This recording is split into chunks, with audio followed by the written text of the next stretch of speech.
워런 버핏이 뜬금없이 한국에 방문했던 시기가 있었죠. 2007년도 10월 달에.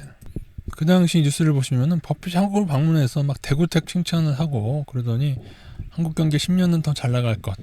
그리고 증시에 대해서 이렇게 얘기하죠. 밸류에이션은 적정하며 그리고 잘 성장해 나갈 것이다. 이 얘기는 뭐예요? 그 당시 버블 논란이 좀 있었는데 그것을 그 우려를 안심시키는 그런 버핏의 이야기였습니다. 그게 어느 때냐면요. 2007년 10월달 여기죠. 여기서 버핏이 우리나라를 방문했었고요. 그 전에도 어떤 일이 있었냐면 여기 때 서브프라임으로 인해서 글로벌 증시가 하락을 했을 때 2000선에서 1600대까지 급락을 했었죠. 그랬다가 버핏이 하락이 너무 과다하다라는 발언을 한 후에 글로벌 증시가 이렇게 급반등을 해버립니다. 근데 나중에 밝혀진 사실인데 미국에서 밝혀진 사실이죠. 근데 나중에 버핏은 자기 주식을 여기에서 처분을 해서 그렇게 얘기하고 지는 주식을 여기에 처분해가지고 문제가 있다는 뉴스가 예전에 난 적이 있었습니다. 미국 뉴스예요.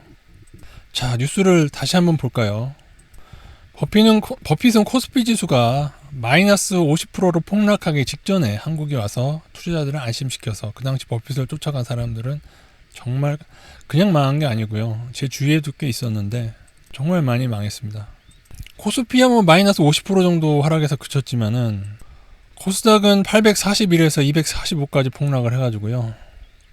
그 당시 진짜로 한강다리를 기웃기웃하던 개미들이 정말 많았습니다.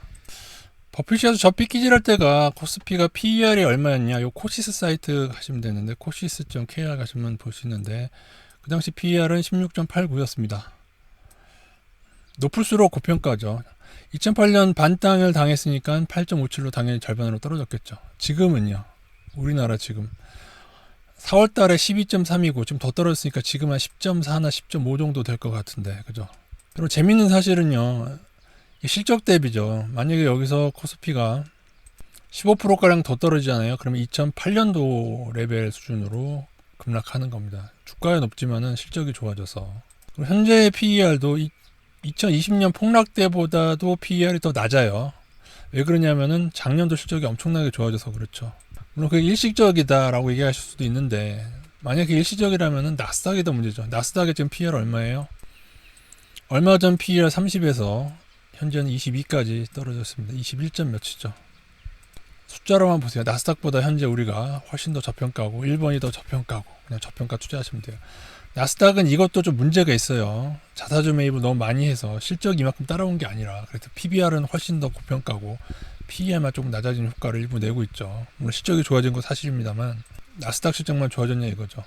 2007년 버핏이 한 얘기를 좀 더 자세히 들여다보겠습니다. 뭐라고 얘기하면 한국 시장은 여전히 저평가라고 얘기합니다. 한국 시장은 믿을 수 없을 정도로 저평가됐으며 한국 시장 가장 많이 보유하고 있었다라고 밝히고 있다. 이것도 뭐랑 비슷해요. 애플이랑 비슷해요. 애플 지금 4년 전에 샀잖아요. 쌀 때. 버핏은 그때 쌀 때 사서 한국 투자자들을 저평가되어 있다고 안심시키면서 자신은 그때부터 일부씩 빠져나가기 시작했다. 그렇게 보는 게 타당합니다. 버핏 다시 어떻게 된 건가요? 그때보다 지금 더 저평가인데 왜 한국 주식은 왜 사지 않는 것이죠? 제가 버핏을 좀 많이 싫어하는 이유가 인간이 늘 얘기를 이렇게 얘기해요. 그냥 언론 플레이를 하면서도 아주 자신이 나중에 공격당할 만하게 얘기하지 않고 충분히 사람들을 주식으로 이끌 만한 발언을 하는데 그럼에도 조금 면책받을 수 있는 식으로 나는 그냥 이렇게 얘기했을 뿐이다 라고 얘기하겠죠. 내가 언제 주식 사라고 했느냐. 제가 말이 버벅거리기 시작하면은 제가 조금 열받았거나 흥분했다는 얘기입니다. 여기서 끝내도록 하겠습니다.